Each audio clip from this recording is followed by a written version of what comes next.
السلام علیکم ورحمۃ اللہ وبرکاتہ۔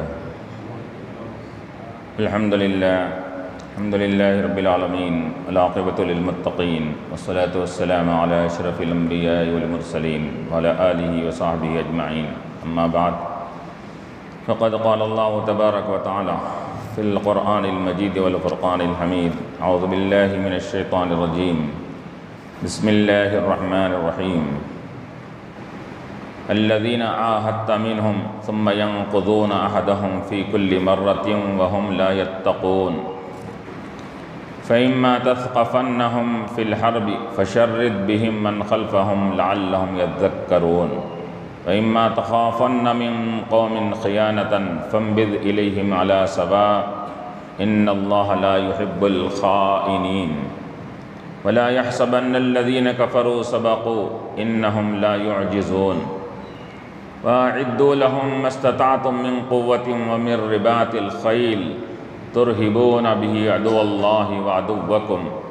وَآخَرِينَ مِن دُونِهِمْ لَا تَعْلَمُونَهُمْ اللَّهُ يَعْلَمُهُمْ وَمَا تُنفِقُوا مِن شَيْءٍ فِي سَبِيلِ اللَّهِ يُوَفَّ إِلَيْكُمْ وَأَنتُمْ لَا تُظْلَمُونَ وَإِن جَنَحُوا لِلسَّلْمِ فَاجْنَحْ لَهَا وَتَوَكَّلْ عَلَى اللَّهِ إِنَّهُ هُوَ السَّمِيعُ الْعَلِيمُ وَإِن يُرِيدُوا أَن يَخْدَعُوكَ فَإِنَّ حَسْبَكَ اللَّهُ هُوَ الَّذِي أَيَّدَكَ بِنَصْرِهِ وَبِالْمُؤْمِنِينَ وَأَلَّفَ بَيْنَ قُلُوبِهِمْ لَوْ أَنفَقْتَ مَا فِي الْأَرْضِ جَمِيعًا مَا أَلَّفْتَ بَيْنَ قُلُوبِهِمْ وَلَكِنَّ اللَّهَ أَلَّفَ بَيْنَهُمْ إِنَّهُ عَزِيزٌ حَكِيمٌ صدق اللَّهُ العلي العظيم۔ وقال تعالى في مقام آخر في شأن حبيبه الكريم إن الله وملائكته يصلون على النبي يا أيها الذين آمنوا صلوا عليه وسلموا تسليما اللهم صل على حضرین کرام و معزز سامعین، جیسا کہ سابقہ درس میں اب میں نے جن آیات کی تلاوت کا شرف حاصل کیا، اس سے پہلے کی آیت میں اللہ نے فرمایا تھا کہ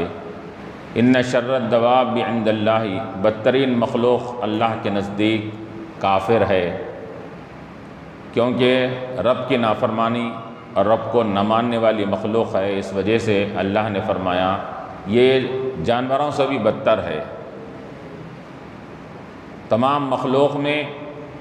چرند پرند جانور وحشی ہر قسم کی مخلوق میں سب سے بدترین اگر مخلوق ہے تو وہ کافروں کی ہے، حضور اللہ نے فرمایا۔ اب یہاں پر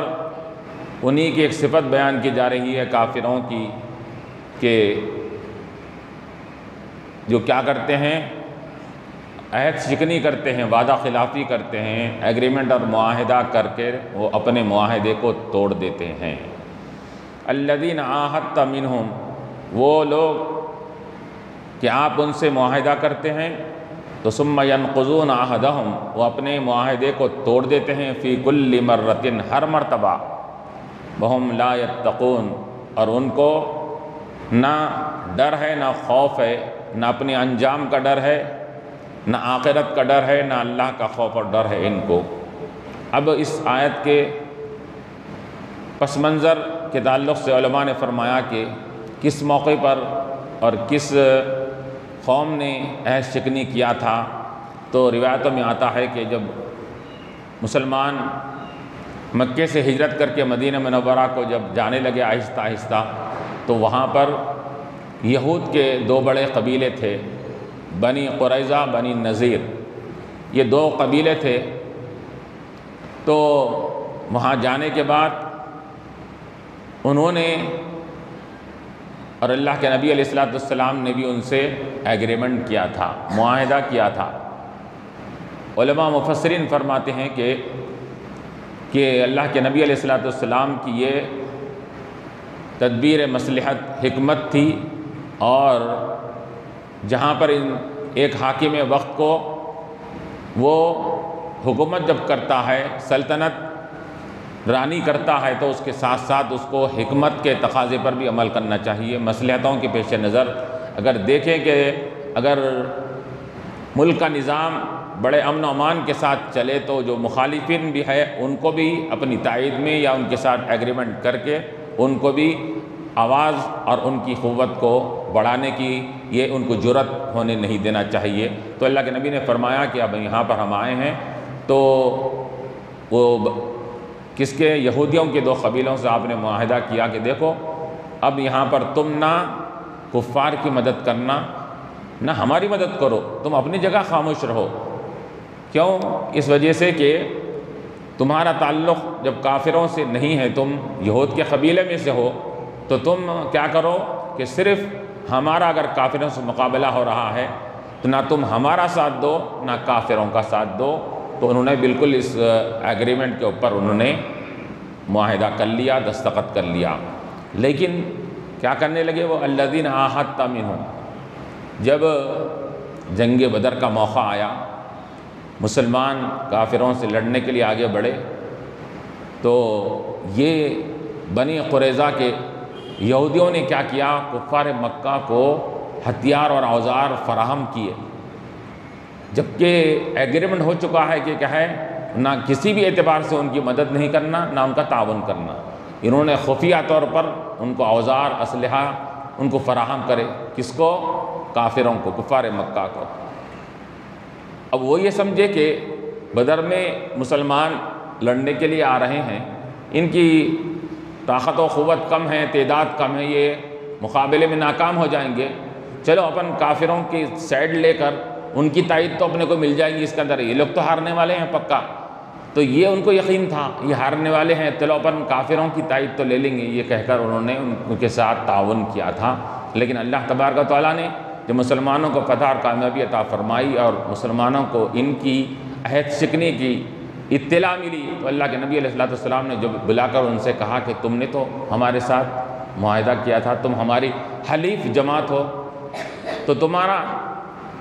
یہ کام کرنا یہ تمہارے عہد شکنی میں آتا ہے؟ تو انہوں نے کہا کہ بالکل ہم معافی چاہتے ہیں، ہم سے غلطی ہو گئی، ہم آئندہ سے ایسا نہیں کریں گے، ہم آپ کے اس ایگریمنٹ پر اب قائم رہیں گے۔ انہوں نے یہ توبہ اللہ کر کے پھر دوبارہ ایگریمنٹ کو پھر احیا، دوبارہ اس کو ایگریمنٹ باضابطہ بنایا گیا کہ آئندہ نہیں کریں گے۔ یہ معاملہ ہو گیا۔ اب اس کے بعد بدر کے بعد جنگ احد کی لڑائی تھی۔ جنگ احد کی لڑائی جب ہوئی تو جنگ احد کے موقع پر پھر انہوں نے وہی وعدہ شکنی، عہد شکنی کا معاملہ کیا۔ کیا کیا کہ کعب بن اشرف جو بنی قریظہ کا سردار تھا، قبیلے کا بڑا تھا، وہ کعب بن اشرف وہاں کافروں کے پاس جا کر جنگ احد سے پہلے ان کو ابھارا، ورگلایا اور ان سے یہ کہا کہ اب احد کے بعد غزوہ خندق یعنی غزوہ احزاب جس کو سرنگیں کھودی گئی تھی، وہ جنگ اس کا ذکر آئندہ آنے والا ہے، تو وہ جنگ کا جب معاملہ ہوا تو کعب بن اشرف وہاں جا کر کہنے لگا کہ دیکھو جنگ احد کے موقع پر یہ لوگ ہارتے ہارتے بچے۔ مسلمان ابتدا میں کیا ہوا تھا، تھوڑا سا وہ مس انڈرسٹینڈنگ ہوئی تھی، آپس میں وہ معاملات کو سمجھ نہیں سکے تھے کہ جو حضور نے فرمایا تھا بعض صحابہ سے کہ تم اوپر کی وادی سے پہاڑوں پہ سے اترنا نہیں، لیکن جب صحابہ نے دیکھا کہ یہ مسلمانوں کے جیت بظاہر نظر آ رہی ہے، ہر کوئی مال غنیمت لے کر مسلمان خوشی سے لوٹ رہا ہے، تو سمجھے کہ جنگ ختم ہو گئی۔ یہ سمجھ کر حضور کا حکم تھا حالانکہ جب تک کہ میں اوپر سے اترنے کے لیے نہ کہوں تو نہیں اترنا، لیکن ان سے غلطی ہوئی کہ انہوں نے دیکھا کہ سب لوگ یہ جیت اور فتح کی کامیابی منا رہے ہیں، تو ان سے وہ نیچے اتر کر آئے۔ جیسا نیچے اتر کر آئے، کفار پیچھے سے آ کر دوبارہ حملہ کرے اس کے اندر، تو تھوڑی دیر کے لیے ہلچل مچ گئی اور مسلمانوں کو بظاہر ایسا تھوڑا سا شکست کے سامان نظر آنے لگے۔ تو پھر اللہ نے بعد میں ان کو فتح کامیابی عطا فرمائی۔ تو یہ کعب بن اشرف وہاں جا کر کہنے لگا کفار مکہ سے، دیکھو کہ تھوڑی سی چوک میں یہ لوگ ان کی شکست اور ہزیمت ان سے ان کی دور ہو گئی، اب اگر ہم جنگ خندق کے موقع پر، جنگ احزاب کے موقع پر اگر ہم سب مل کر، ہمارے پورے جتنے بھی قبیلے ہیں وہ اور تمہارے قبیلے سب مل کر ان کے اوپر کیا کریں گے، مقابلہ کریں گے، اٹیک کریں گے، تو لا محالہ ان کی ناکامی ہو جائے گی اس کے اندر۔ تو جیسا ہی پھر یہ وعدہ شکنی کرے حضور اکرم صلی اللہ علیہ وسلم کو اس کی اطلاع ملی، تو حضور پاک علیہ السلام نے کیا کیا، جنگ احزاب، جنگ خندق میں بھی مسلمانوں کی کامیابی ہوئی، اور اس جنگ میں انہوں نے جا کر کیا ہے کفار مکہ سے جو معاملات کیے تھے ان کو برگلایا تھا، بھٹکایا تھا، حضور کو اطلاع ملنے کے ساتھ کہ حضور نے کیا کہا کہ حضور نے ان کے جو قبیلے بنی قریظہ کے قبیلے مدینہ منورہ میں رہتے تھے، تو اللہ کے نبی علیہ السلام نے ان قبیلوں کے ان کی آبادی کو اطراف سے گھیر لیا اور کہا کہ تم ایک نہیں دو دو تین تین مرتبہ عہد شکنی کر چکے ہو، اور عہد شکنی کرنے والے کی سزا بار بار جب کرتا ہے تو حاکم وقت اور حاکم اسلام ہو یا حاکم وقت ہو اس کو کڑی سے کڑی سزا دیتا ہے۔ اب تمہارے کے لیے اب یہاں پر کوئی چارہ کار نہیں ہے، کیا ہے کہ تم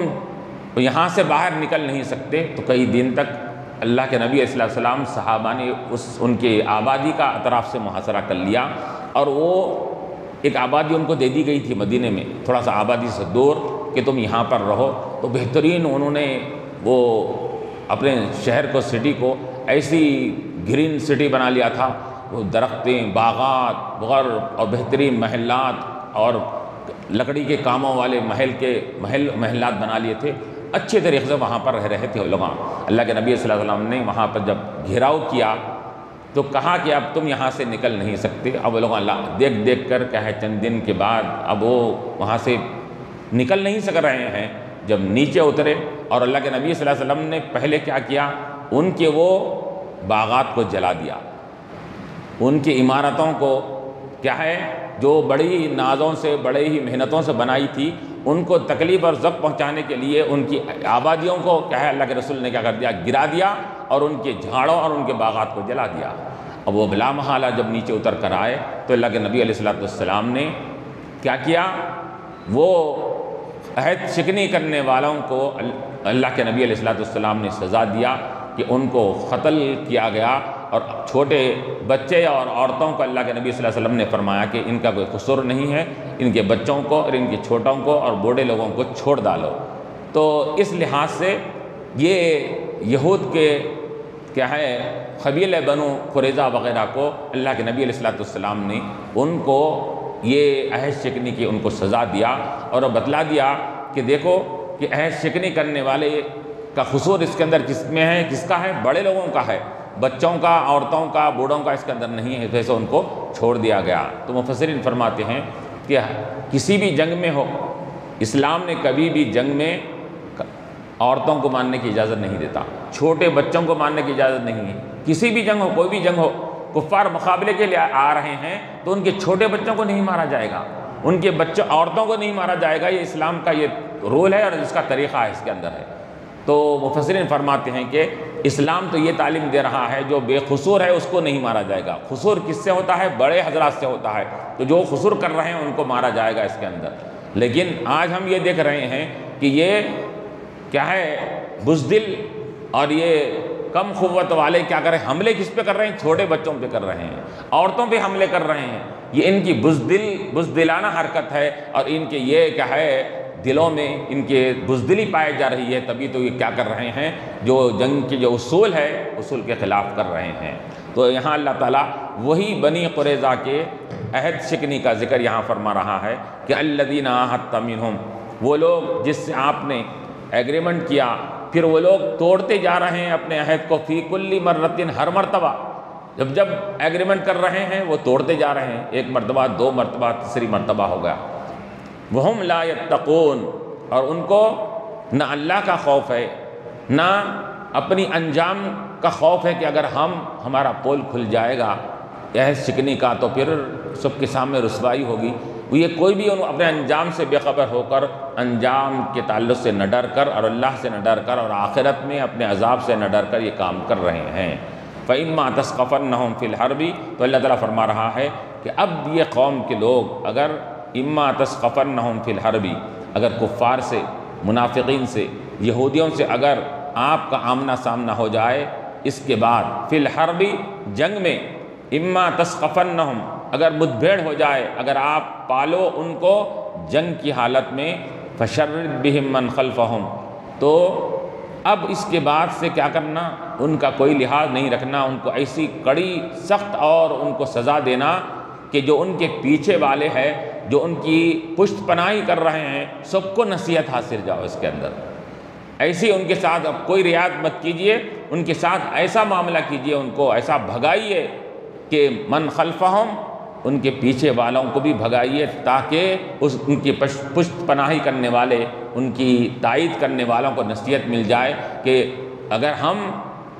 پیٹھ پیچھے سے مسلمانوں کے خلاف کریں گے تو یہ کیا ہے، ہمارے لیے آئندہ نقصان ہوگا، اور آئندہ سے وہ ایسی حرکت کرنے سے باز آ جائیں۔ اس کے خاطر اب آپ رعایت مت کیجئے، ان کو کڑی سے کڑی سزا دیجئے۔ اللہ تعالیٰ نے یہاں پر حکم فرمایا لعلہم یذکرون، تاکہ ان کو نصیحت مل جائے، پھر آئندہ مسلمانوں کے خلاف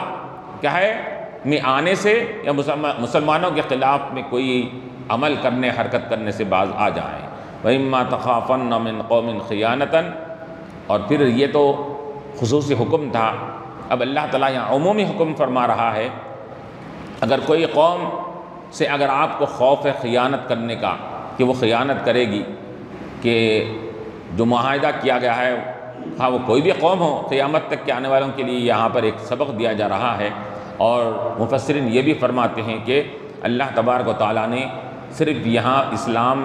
میں رہنے والوں کے لیے صرف عبادات اور معاملات کا ہی حکم نہیں دیا، تم عبادت کرتے رہو، معاملات کرتے رہو خالی، بلکہ دنیا میں حکومت رانی کرنا ہے اور حکومت سلطنتیں چلانا ہے، تو اس کے بھی احکامات اللہ تعالیٰ نے عطا فرما دیے اس کے اندر، کہ تم کو کیسا کرنا چاہیے، کیا اصول کو اختیار کرنا چاہیے، دشمن کیا ہے کس طرح آ رہا ہے تو اس دشمن سے کیسے باخبر رہنا چاہیے۔ اور چنانچہ علماء فرماتے ہیں کہ ہر انسان کو چاہیے، کہ ہر عالم کو، ہر جاننے والے کو چاہیے کہ وہ کیا کرے، حالات سے واقفیت حاصل کرے۔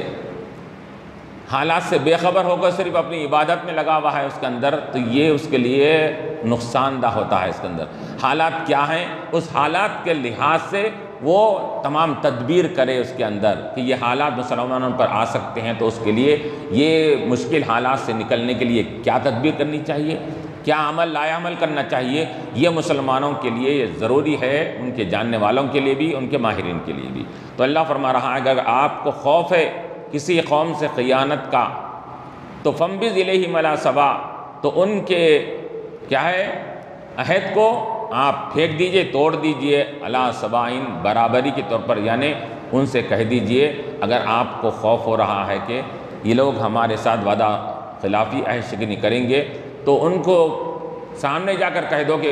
تمہارے تعلق سے معلوم ہو رہا ہے کہ تم عہد شکنی کرنے والے ہو، اب ہمارا تمہارا معاملہ ایگریمنٹ ختم ہے، اب تم جو کرنا ہے کرو، ہم بھی تمہارے ساتھ جو بھی کرنا ہے ہم کریں گے، یہ اطلاع دے کر پھر ان سے مقابلے کے لیے آگے بڑھو۔ ان اللہ لا يحب الخائنین، کیوں خیانت کرنے والی قوم سے کبھی بھی آپ اپنے عہد کو باقی مت رکھیے، کیوں جو خیانت کرتی ہے اب اس کا اعتبار نہیں کیا جا سکتا، اور اللہ تعالیٰ خیانت کرنے والوں کو کبھی بھی پسند نہیں فرماتا۔ لا يحب الخائنین، اب خیانت کرنے والے، اب خیانت کسی بھی قسم کی ہو، اللہ تعالیٰ خیانت کو پسند نہیں فرماتا۔ اب خیانت کسی دشمن سے مقابلے کے وقت میں عہد شکنی کر کے خیانت کر رہے ہیں، یا امانت میں خیانت کر رہے ہیں، وعدہ خلافی کر رہے ہیں، کسی کی امانت میں خیانت کی جا رہی ہے، یہ سب خیانتیں اللہ تعالیٰ کے یہاں پسندیدہ نہیں ہیں۔ اللہ خیانت کرنے والے کو، خواہ وہ کسی بھی قسم کی خیانت ہو، اللہ تعالیٰ اس خیانت کو پسند نہیں فرماتا۔ اللہ تعالیٰ امانت کو پسند فرماتا ہے، جو ذمہ داری دی گئی ہے اس کو روب عمل لاؤ اور اس کے خلاف ورزی مت کرو۔ وَلَا يَحْسَبَنَّ الَّذِينَ كَفَرُوا سَبَقُوا إِنَّهُمْ لَا يُعْجِزُونَ، اور ہرگز گمان نہ کرے کفار، سبقوا، وہ کفار جو بچ گئے ہیں، 2-3 جنگ ہونے کے بعد بھی، پہلی جنگ ہوئی، دوسری جنگ ہوئی، اس کے بعد اب جو کفار، اب ان میں 3 قسم کے کفار تھے، ایک تو قتل کر دیے گئے مسلمانوں کے ہاتھوں سے، ایک قید کر لیے گئے، ایک پیچھا چھڑا کر بھاگ گئے اس کے اندر۔ تو جو پیچھا چھڑا کر بھاگ گئے ہیں وہ یہ نہ سمجھے کہ ہم بچ گئے ہیں اب بچ جائیں گے، اللہ تعالیٰ فرما رہا ہے ہرگز گمان نہ کرے کفار سبقو، کہ وہ آگے بڑھ چکے ہیں اور اب ہم کو کوئی بھی پکڑ نہیں سکتا، اور ہم کو کوئی بھی ہمارا محاسبہ یا ہم کو کوئی مواخذہ نہیں کر سکتا، یہ مت سمجھیں۔ انہم لا یعجزون، کہ وہ کبھی بھی مسلمانوں کو یا مسلمانوں کی قوت کو یا اللہ کے رسول علیہ الصلوۃ والسلام کو وہ عاجز نہیں کر سکتے۔ کہ ایسا نہیں ہے کہ تم اب رسول کو عاجز کر دیں، مسلمانوں کو عاجز کر دیں یا اللہ کی قوت و طاقت کو عاجز کر سکیں، یہ تمہارے اندر استطاعت نہیں ہے۔ تو اب یہاں ان کفار کو بولا جا رہا ہے جو کیا ہے بچ چکے تھے اور وہ یہ سمجھ رہے تھے کہ اب ہم کو کوئی ہمارا بال بنگا کرنے والا نہیں ہے، تو اللہ تعالیٰ فرما رہا ہے کہ آئندہ جنگوں میں ان کی خبر لی جائے گی مسلمانوں کے ذریعے سے، یا نہیں اگر بچ بھی جائیں تو اللہ تعالیٰ کل قیامت میں اللہ کی پکڑ سے نہیں بچ سکیں گے لوگ، قیامت میں اللہ کی پکڑ سے نہیں بچ سکیں گے۔ کیوں؟ انہم لا یعجزون، کیونکہ وہ اللہ کو یا اللہ کے رسول کو عاجز نہیں کر سکتے۔ وَأَعِدُّوا لَهُم مَّا اسْتَطَعْتُم مِّن قُوَّةٍ وَمِن رِّبَاطِ الْخَيْلِ تُرْهِبُونَ بِهِ عَدُوَّ اللَّهِ وَعَدُوَّكُمْ۔ اور یہاں پر مسلمانوں کو اب حکم دیا جا رہا ہے کہ اے مسلمانوں، تم جتنا ہو سکے، جتنی طاقت اور استطاعت تمہاری ہے اس کے اعتبار سے تم تیاری کر کے رکھو اپنی۔ وَأَعِدُّوا لَهُم، تیاری کرو ان کفار کے لیے۔ کبھی بھی مقابلہ کافرین سے ہو سکتا ہے تو پہلے کا پہلے اپنا تیاری کر کے رکھو۔ اللہ تعالیٰ یہاں حکم دے رہا ہے جنگی تیاری، جنگی تمام چیزوں کا اسلحہ کا فراہم کرنا، اپنے آپ کو تیار کرنا، اور اپنے آپ کو ورزش کے ذریعے سے یہ کہ کافروں کے مقابلے کے لیے اپنے آپ کو تیار کرنا، یہ تمام چیزوں کے ذریعے سے تم تیاری کرو جتنا ہو سکے، قوت و طاقت کے ذریعے سے، اور وَمِن رِّبَاطِ الْخَيْلِ، اور گھوڑوں کی سواری کے ذریعے سے بھی، کہ تم گھوڑوں کی سواری اور گھوڑوں کی تیاری کے ذریعے سے تم کیا کرو، یہ اپنی قوت اور طاقت کا، یہ اس قوت و طاقت کو محفوظ کر کے رکھو۔ اب یہاں پر روایت میں آتا ہے کہ اللہ تعالیٰ فرما رہا ہے جتنی قوت کی تم کو سکت ہے اتنی تیاری کرو۔ اب قوت سے مراد کیا ہے؟ تو حدیث شریف میں آتا ہے کہ حضور نے فرمایا کہ القوت سے القوت الرمی، حضور نے فرمایا کہ قوت سے مراد یہاں پر رمی، یعنی کہ ان کو تیروں کے ذریعے سے تیر پھینک کر اپنی قوت کا اظہار کرنا ایک بات ہوئی، کیونکہ اس زمانے میں لڑائی جو ہوتی تھی تیروں سے، تلواروں سے، بھالوں سے ہوا کرتی تھی اس کے اندر، تو اللہ تعالیٰ قوت کا لفظ استعمال فرمایا، تو حضور نے فرمایا کہ تمہاری قوت کیسے محفوظ رہے گی، کیسے قوت کا تم کیا ہے تیاری کر سکو گے؟ تو حضور نے فرمایا قوت یہ ہے کہ تم تیر اندازی کے ذریعے سے تم یہ پریکٹس کرتے ہوئے، عملی مشق کرتے ہوئے تم اس کے اندر بہترین تیر انداز بن جاؤ، تاکہ دشمن سے جب مقابلہ ہو جائے تو تیروں کے ذریعے سے تمہارا وار خالی نہ جانے پائے اس کے اندر۔ تو یہاں پر اب دوسری بات علماء نے فرمایا کہ حضور نے رمی فرمایا، رمی کے معنی تیر مارنے کے بھی آتے ہیں اور رمی کے معنی مطلق مارنے کے بھی آتے ہیں اس کے اندر، جیسا کہ ہم رمی کیا ہے کنکرے مارنے کو بھی بولتے ہیں، رمی جمارو کہتے ہیں، تو مطلق مارنا ہے۔ تو گویا کہ حضور نے قرآن میں قوت کا لفظ استعمال کیا گیا، اس قوت کی تفسیر حضور فرما رہے ہیں رمی کے ذریعے سے، اور رمی کا لفظ ایک ایسا حضور جامع لفظ ارشاد فرما رہے ہیں قیامت تک کے آنے والوں کے لیے یہ کافی ہے۔ اس کے اندر جو جنگ کا طریقہ جس طریقے سے ہو سکتا ہے، تم دشمن کو مار کس کے ذریعے سے کر سکتے ہو، وہ مار کے ذریعے اپنی تیاری کرو اس کے اندر۔ رمی کے معنی کیا ہے؟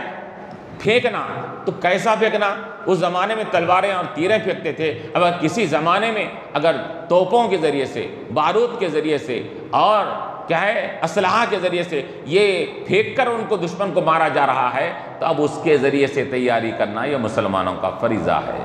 تو گویا کہ اللہ تعالیٰ یہاں فرما رہا ہے کہ تم اپنی طاقت کو بنا کر رکھو، اور دوسری بات ایک تو یہ طاقت، دوسری گھوڑوں کو بھی ہمیشہ تیار کر کے رکھو، رباط الخیل، کہ گھوڑوں کو باندھ کر ان کو کھلا کے پلا کے اچھا ان کو رکھو، تاکہ وہ اس زمانے میں جتنے بھی جنگیں ہوا کرتی تھی، جہاد ہوتی تھی، وہ گھوڑوں پر ہوا کرتا تھا، جانوروں پر ہوتا تھا۔ تو اللہ تعالیٰ فرما رہا ہے کہ گھوڑوں کے کیا ہے کہ طاقت کا کو بھی تم کو چاہیے کہ کیا ہے اس کو حفاظت کرنی چاہیے، رباط الخیل۔ کیوں؟ اس وجہ سے کہ حدیث شریف میں آتا ہے کہ یہ گھوڑوں کی فضیلت کے تعلق سے کہ الخیر معقود فی نواصی الخیل، کہ خیر اور بھلائی کو اللہ تعالیٰ نے گھوڑوں کی پیشانیوں کے ساتھ باندھ دیا ہے اس کے اندر کہ ہمیشہ گھوڑوں کے ساتھ بھلائی بھلائی رہے گی اس کے اندر۔ تو علماء فرماتے ہیں کہ یہ گھوڑوں کا معاملہ یہ قیامت تک یہ کبھی بھی یہ ان سے دوری اختیار نہیں کی جا سکتی، کسی نہ کسی موقع پر گھوڑے کام آنے والے ہیں اس کے اندر۔ اس وجہ سے حضور نے فرمایا کہ قیامت تک کے لیے گھوڑوں کی پیشانی کے اوپر خیر کو اللہ نے باندھ کر رکھ دیا ہے، تو تم گھوڑوں کے ذریعے سے تیاری کرو۔ چنانچہ روایت میں آتا ہے کہ وہ عرب کے لوگ جس گھر میں گھوڑے نہیں ہوتے تو وہ لوگ ان کو بزدل سمجھتے تھے اور کم طاقت سمجھتے تھے اس کے اندر کہ تمہارے پاس گھوڑے نہیں ہیں۔ تو وہ گھوڑوں کو جمع کرنا اور گھوڑوں کو پالنا اور ان کو تیار رکھنا یہ عرب کا مشغلہ تھا اس کے اندر۔ ان کا طریقہ یہی تھا اس کے اندر کہ گھوڑوں کو کیا کہتے ہیں، اس کو پالتے اپنے ہاتھ، بلکہ روایتوں میں یہ بھی آتا ہے کہ وہ مالدار لوگ بھی رہتے تو گھوڑے کو چارہ دینے، پانی دینے یا اس کو صاف صفائی کرنے میں عار نہیں سمجھتے تھے، بلکہ وہ اپنے لیے باعث فخر سمجھتے تھے۔ گھوڑوں کو صاف بھی کر رہے ہیں، گھوڑوں کو چارہ بھی دے رہے ہیں، ان کی غلاظت کو بھی صاف کر رہے ہیں، فلاں کر رہے ہیں، یہ اس طرح کا معاملہ کرتے تھے اس کے اندر۔ اور حدیث شریف میں بھی آتا ہے کہ تم گھوڑوں کے ذریعے سے اگر تم تیاری کر رہے ہیں تو روایت میں آتا ہے کہ اگر کوئی مسلمان گھوڑے کو رکھ کر اپنے گھر میں اس کو کھلا رہا ہے، پلا رہا ہے اور بس ہمیشہ تیار ہے کہ کیا ہے جب بھی موقع آ جائے، جنگ کی بگل بجے تو میں یہ گھوڑے کو لے کر اللہ کے راہ میں مقابلہ کروں گا، تو حدیث شریف میں حضور فرماتے ہیں کہ جو گھوڑے کو دیکھ بھال کر رہا ہے، اس کے گو موت کو بھی کیا برداشت کر رہا ہے، اس کی صفائی کا بھی انتظام کر رہا ہے، اور اگر وہ مقابلے کا وقت آئے یا نہ آئے لیکن تیاری میں تو تھا ہی نہیں، تو اگر اس کا انتقال ہو جائے تو کل قیامت کے دن اللہ تبارک و تعالیٰ یہ گھوڑے کی لیت کو، اس کے پیشاب کو بھی یہ میزان میں، نام اعمال میں، نیکیوں کے نام اعمال میں جا کے اللہ تعالیٰ اس کیا ہے وہ تیاری کرنے والے کے نام اعمال، نیکی کے نام اعمال کو وزنی کر دے گا اللہ تعالیٰ۔ اس کی کیا ہے اس کا پیشاب، اس کا لیت کو اللہ تعالیٰ اس کو بھی اللہ تعالیٰ کیا کرے گا، اس پر بھی اس کو ضائع نہیں کرے گا، اس پر بھی اس کو اجر ثواب عطا فرمائے گا۔ بلکہ یہاں تک کہ آیا ہے حدیث میں ایک لفظ یہ بھی آیا ہے کہ اگر تم گھوڑے کو پال رہے تھے، پال کر اس کو تیاری کر رہے تھے، اچانک گھوڑا بھاگ کر کیا ہے کسی مقام پر چلا گیا، تو حدیث شریف میں حضور فرماتے ہیں کہ جتنے قدم وہ کیا ہے چل کر بھاگا، اللہ تبارک و تعالیٰ کل جنت میں اس کو اتنے درجے عنایت فرمائیں گے اللہ تبارک و تعالیٰ۔ تو یہ گھوڑوں کی تیاری، اور چنانچہ اسی وجہ سے علماء فرماتے ہیں کہ گھوڑوں کا مقام و مرتبہ، یعنی مجاہدین کا مقام و مرتبہ تو اپنی جگہ مسلم ہے، جہاد کرنے والوں کا، لیکن مجاہدین جس سواری گھوڑوں پر سواری کرتے ہیں وہ گھوڑوں کا بھی وہ مقام و مرتبہ ہے، اللہ تعالیٰ اس کی بھی قسم کھا رہا ہے قرآن کے اندر، والعادیات ضبحا، قسم ہے ان گھوڑوں کی جو دوڑتے ہیں آواز نکالتے ہوئے، یعنی جب تیز دوڑتے ہیں تو ان کی کیا ہے حلق سے آواز نکلتی ہے، ایسا آواز نکلتی ہے اس کے اندر، تو اللہ تعالیٰ وہ آواز کا ذکر فرما رہا ہے، وہ آواز نکالتے ہوئے گھوڑوں کو دوڑاتے ہیں اس کے اندر، ان گھوڑوں کی قسم کھا رہا ہے۔ تو مفسرین فرماتے ہیں کہ جب گھوڑوں کی اللہ قسم کس کی کھاتے ہیں، اہمیت والی چیز کی کھاتے ہیں، تو یہ گھوڑوں کی اہمیت کا یہ عالم ہے، تو مجاہد کی اہمیت کا کیا عالم ہوگا اس کے اندر۔ والعادیات ضبحا فالموریات قدحا، اللہ تعالیٰ 3-4 آیتوں میں گھوڑوں کی کیا ہے فضیلت بیان فرما رہا ہے، قسم ہے گھوڑوں کی جو آواز نکالتے ہوئے دوڑتے ہیں، فالموریات قدحا، اور پتھریلی وادیوں میں پہاڑوں پر جب چلتے ہیں تو ان کے پیروں کے کھروں سے، ٹاپوں سے کیا ہوتا ہے اس کے چنگاریاں نکلتے ہیں اللہ تعالیٰ، تو اللہ تعالیٰ وہ قدحن کے معنی ہے چنگارے کے نکلنے کو کرتے ہیں، فالموریات قدحا، کہ وہ اپنے پیروں کے ٹاپوں کی وجہ سے کیا کرتے ہیں چنگاری کو نکالتے ہیں، فالموریات قدحا فالمغیرات صبحا، اور صبح چونکہ وہاں جب بھی جنگ ہوتی تھی صبح کے وقت میں ہوتی تھی، تو صبح کے وقت میں جا کر وہ دشمنوں پر حملہ کرنے والے ہوتے ہیں گھوڑے، تو اللہ نے ان کی 3-4 صفتیں قرآن میں بیان فرمائی۔ تو یہاں وہی بولا جا رہا ہے کہ تم گھوڑوں کے ذریعے سے، اپنی قوت و طاقت کے ذریعے سے اب تم ہمیشہ تیار رہو۔ کیوں تیار رہو؟ ترہبون بہ عدو اللہ وعدوکم، تاکہ تم اپنی اس تیاری کے ذریعے سے اللہ کا دشمن اور جو تمہارا دشمن ہے دونوں کو ڈرا سکو اس کے اندر۔ جب سامنے والے کو معلوم ہوتا ہے کہ اس کے پاس یہ ہتھیار ہے، یہ اوزار ہے، یہ جنگی تیاری ہے، تو لامحالہ وہ مرعوب رہے گا، وہ خائف رہے گا، ڈرنے والا ہوگا اس کے اندر۔ آج امریکہ سے لوگ کیا علم پوری دنیا کا ڈر رہی، رشیا سے کیا ڈر رہی، اس کے پاس ایسے ایسے ہتھیار ہے، ایٹم بم ڈالا تو پوری دنیا تباہ ہو جاتی ہے، سب ڈر رہے ہیں اس سے۔ تو معلوم کیا ہوا کہ انسان اپنے بیچ بچاؤ کے لیے اگر کوئی اسلحہ اوزار تیار کر کے رکھتا ہے تو دنیا بھی اس کے سامنے مرعوب ہوتی ہے اس کے اندر۔ تو اللہ تعالیٰ خود فرما رہا ہے ترہبون بہ، کہ تم کیا ہے ڈرو نہیں، بلکہ تمہارا کام یہ ہے کہ تم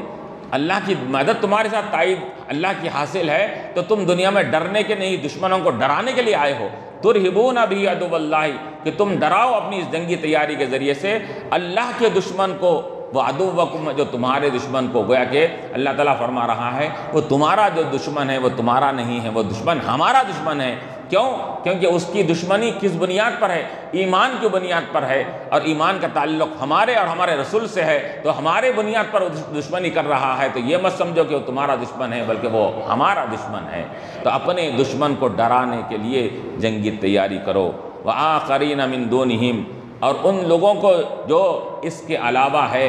کہ جو وقتاً فوقتاً مسلمانوں کو دھوکے دے رہے ہیں، منافقین ہیں، یہودی ہے وغیرہ ہے، ان کو بھی اپنی جنگی تیاری کے ذریعے سے تم ان کو بھی ڈرا سکو، اور انہوں بھی کیا ہے مرعوب ہو کر اور خائف ہو کر رہیں اس کے اندر۔ کون وآخرین، اور کون لوگ جس کو تم نہیں جانتے کہ وہ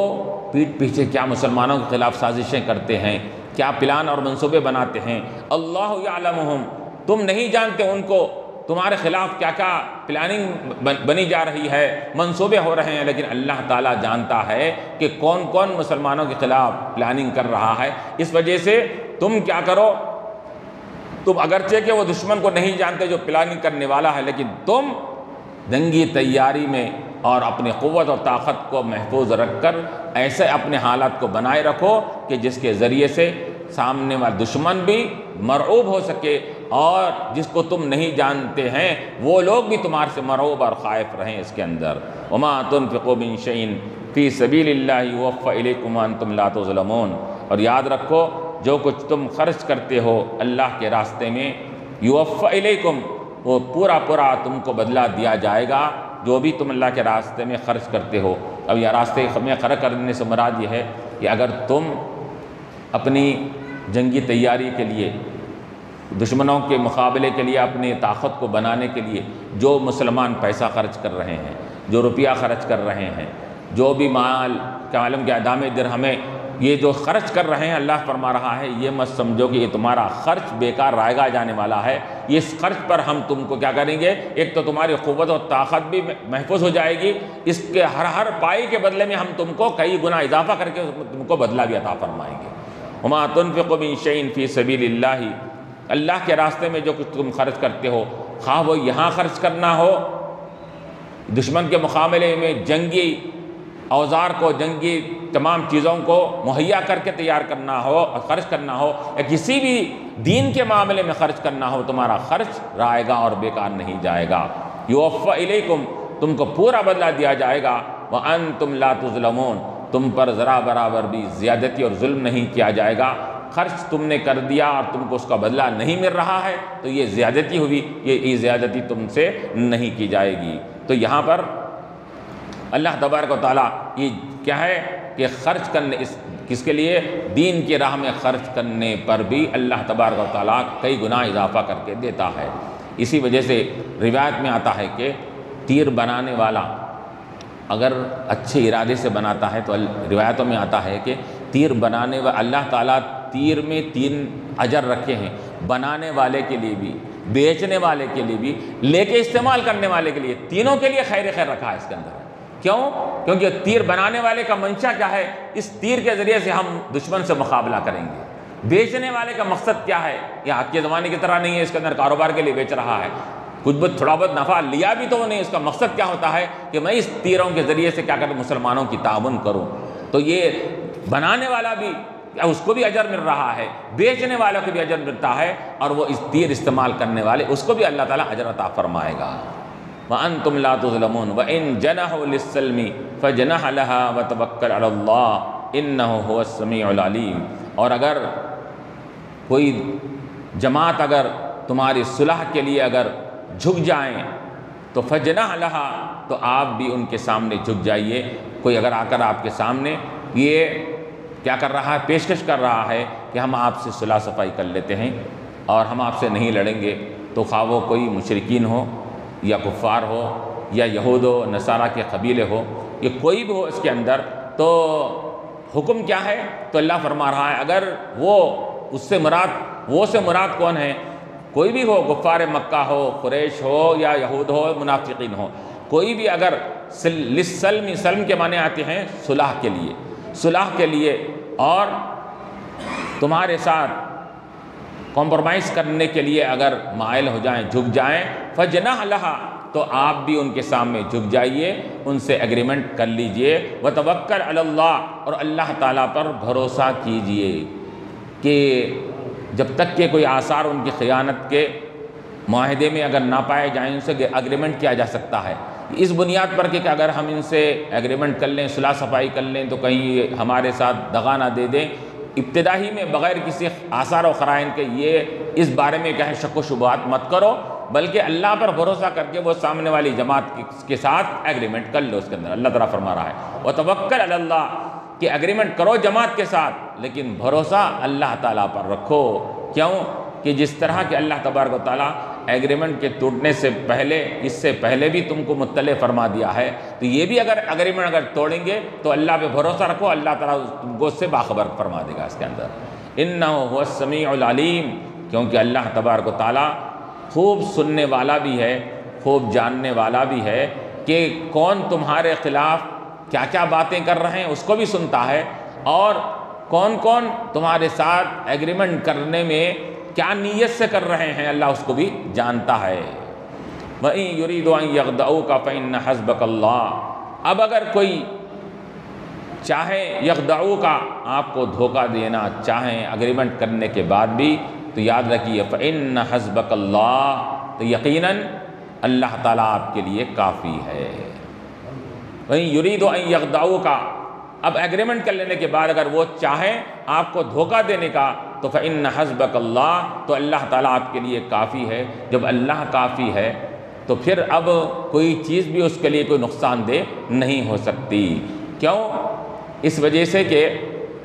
اب اللہ تعالیٰ جب کافی ہو جائے گا، روایت میں آتا ہے کہ جب یہ آیت نازل ہوئی تو فَإِنَّ حَسْبَكَ اللَّهُ، اللہ آپ کے لیے کافی ہے، خطاب یہاں حضور سے کہا گیا،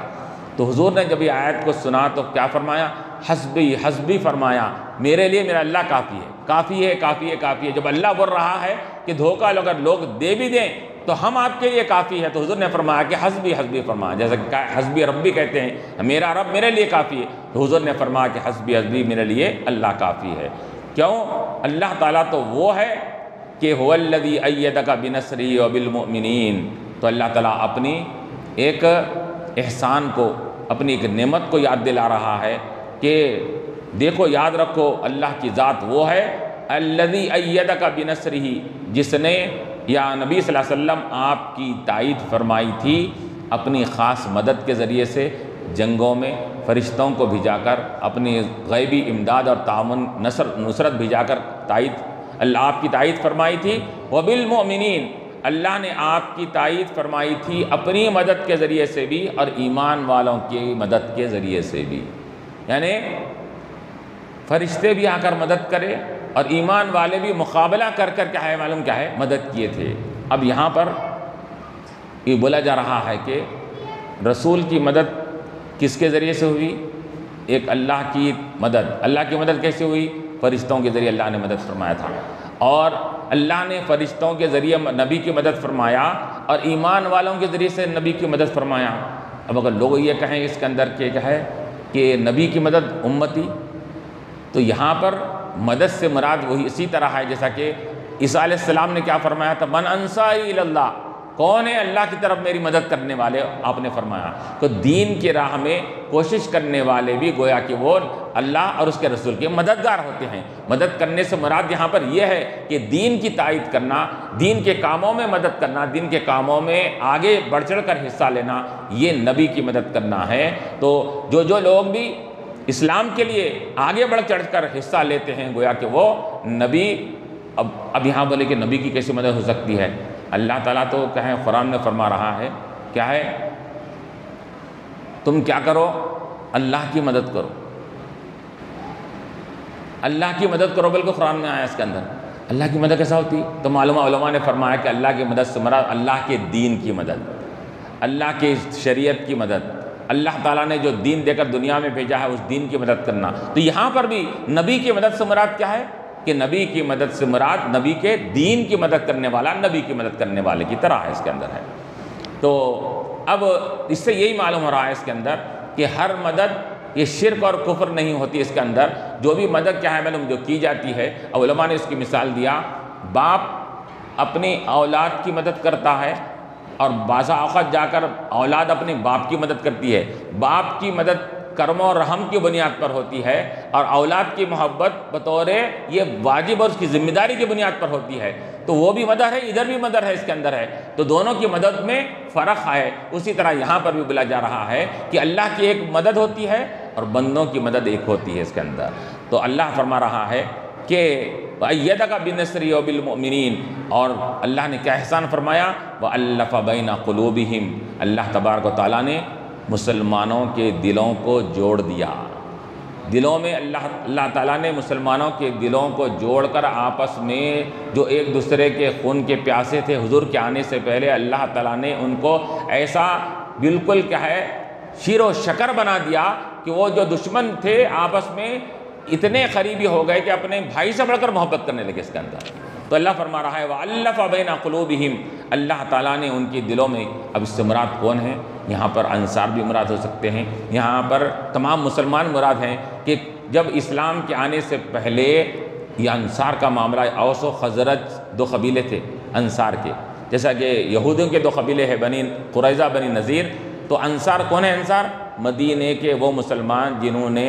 مکے سے آنے والوں مہاجرین کی مدد فرمائی تھی، ان کو انصار کہتے ہیں۔ تو انصار حضور کی آمد سے پہلے یہ انصار جو پہلے عرب کے باشندے تھے، ان کا معاملہ یہ تھا اس کے اندر کہ یہ لوگ آپس میں معمولی سے بات میں اتنی بات میں اتنے لڑائیاں ہوتے تھے۔ روایتوں میں آتا ہے کہ ایک اگر کسی نے ایک قوم کا اوس و خزرج آپس میں، اوس کا اگر قبیلے کا فرد اگر خزرج کے قبیلے کے کسی بچے نے اس کو پچکڑ مار دیا، تو ایک پچکڑ کی وجہ سے سالہ سال جنگ لڑ چڑھتے تھے، اتنے آپس میں دشمنی کرتے تھے، بات میں معمولی سی بات میں جنگیں ہوتی تھی، اور جنگ جب چھڑ جاتی تو ایک دو سال نہیں سینکڑوں سالہ چلتی تھی اس کے اندر۔ تو اللہ تعالیٰ فرما رہا ہے کہ الف بین قلوبہم، اللہ تعالیٰ نے ان کے دلوں میں جو دلوں میں ایک دشمنی بغض بھرا ہوا تھا، اللہ نے ایمان ڈال کر ان کے دلوں میں ایسی محبت عطا فرما دی، ان کے دلوں کو جوڑ دیا کہ ظاہر ہی کو نہیں جوڑا بلکہ ان کے دلوں کو بھی اللہ تعالیٰ نے جوڑ دیا اس کے اندر۔ چنانچہ روایتوں میں کیا آتا ہے، انصار بھی جڑ گئے، اور بلکہ یہاں مہاجرین جب یہاں سے وہاں پر گئے تو اللہ کے رسول علیہ السلام نے کیا فرمایا، مواخات کا جو معاملہ فرمایا، بھائی بھائی بول کر، آج سے تم دونوں بھائی، ایک انصار ایک مہاجر کو بھائی بھائی بنا دیا اس کے اندر۔ تو یہاں پر وہ آپس میں جو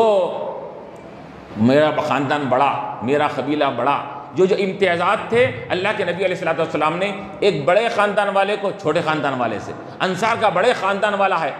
مہاجرین میں سے جو کم خاندان والا ہے، اس کو دونوں کو آپس میں بولے کہ آج سے تم دونوں بھائی، تم دونوں آپس میں بھائی بھائی، یہ بتا کر بیان کر دیا کہ لوگوں یاد رکھو، قبیلہ بڑا ہوتا ہے نہ خاندان بڑا ہوتا ہے، انسان اگر بڑا ہوتا ہے تو ایمان کی بنیاد پر بڑا ہوتا ہے،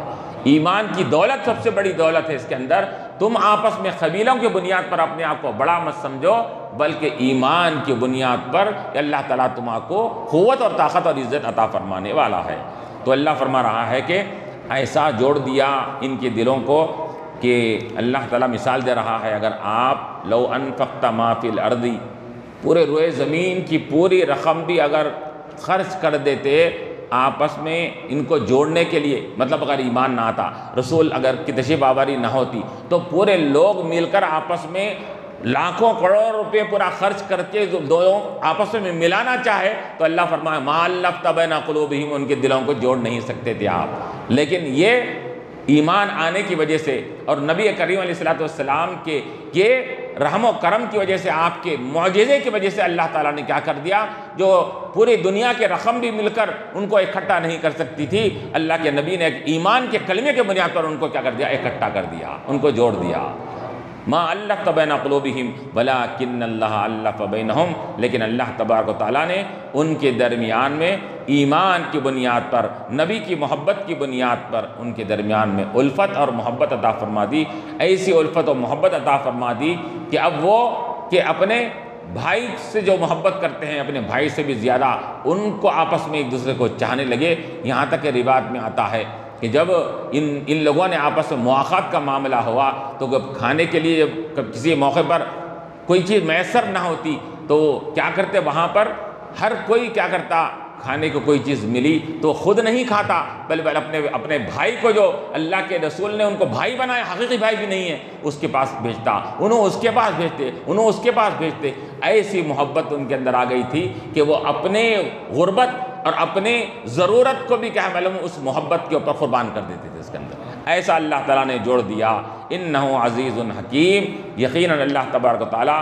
غالب بھی ہے، حکمت والا بھی ہے۔ جب اللہ تعالیٰ کسی پر غلبہ دینا چاہتا ہے، عزت دینا چاہتا ہے، تو پھر کوئی اس کو ذلت نہیں دے سکتا، کیونکہ عزیز ہے، وہ ایسا عزیز ہے، عزت والا اور غالب ہے کہ کوئی اس کو مغلوب نہیں کر سکتا۔ حکیمن، اور اللہ تعالیٰ حکمت والا ہے، اس کی ہر بات میں حکمت ہے، مصلحت ہے، بھلائی ہے، اس کے ہر فعل میں بھلائی ہے۔ اس کے اندر فعل الحکیمی لا یخلو عن الحکمتی، حکیم کا کام حکمت سے خالی نہیں ہوتا۔ یہ دنیاوی یہ کلمہ ہے، یہ محاورہ ہے، دنیا میں بولا جاتا ہے۔ کوئی ہوشیار دانشمند ہوتا ہے تو اس کی کوئی بات رائے گاہ بیکار نہیں جاتی، دنیا کے دانشمند آدمی کی بات بیکار نہیں جاتی، تو پھر وہ حکیموں کا جو حکیم ہے اللہ تبارک و تعالیٰ، اس کی بات اور اس کا کوئی بھی کام حکمت سے خالی کیسے ہو سکتا ہے، کیونکہ وہ سرتاپا حکمت والا ہے، مصلحت والا ہے۔ وآخر دعوانا الحمد للہ رب العالمین، ربنا ظلمنا انفسنا